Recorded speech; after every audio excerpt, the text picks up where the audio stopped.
This photo, captured in the semi-arid and farming regions of Mutoko District, Zimbabwe, highlights the intricate landscape of small and medium farms within a very short distance. Smallholder farmers are highly diverse in terms of resource endowments and access, preferences, aspirations, and constraints, even within the confines of a community. If on-farm testing strategies do not set out to capture social heterogeneity, there can be an underrepresentation or overrepresentation of a subset of farms, and ultimately development of varieties not optimally suited to the needs, constraints, and priorities of a certain subgroup of the farm population. Of particular concern are women farmers and other resource-poor farmers who are sometimes underrepresented in breeding trials without explicit measures to target them. Typologies are one way of summarizing heterogeneity into a few farm types.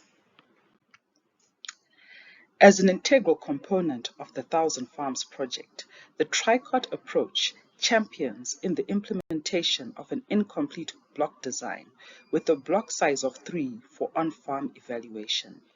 This innovative approach harnesses a farmer-inclusive approach, enabling participation from a broad spectrum of farmers with a diverse range of farm types in the assessment of the varieties tested and providing feedback to inform breeding processes. By evaluating only a limited number of entries per farm, this approach ensures the inclusion of poor and female farmers who often manage small, dispersed plots. This stands in contrast to the earlier regional on-farm evaluation, which typically involved the evaluation of 15 to 30 plots per farm, inadvertently skewing the sample towards farmers with larger fields.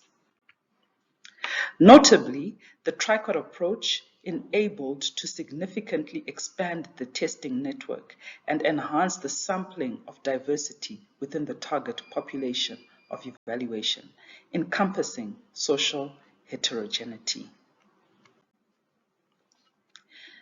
The farm typologies assessment conducted in Zimbabwe was instrumental in delineating 5 major types of small farms, primarily based on household, farm, and maize production characteristics.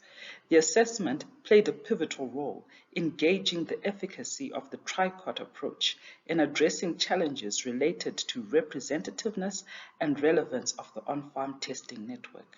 The analysis revealed a close alignment between the selected farms hosting on-farm trials and the diversity of farms outlined in the typology. This underscores the success of the Tricot approach in ensuring a more comprehensive and equitable representation of the farming community, thereby enhancing the overall effectiveness of the on-farm testing initiatives. We often talk about genotype by environment by management interactions. Now that we are able to group farmers using typology analysis, would it make sense to start assessing the genotype by environment by farm typology interactions?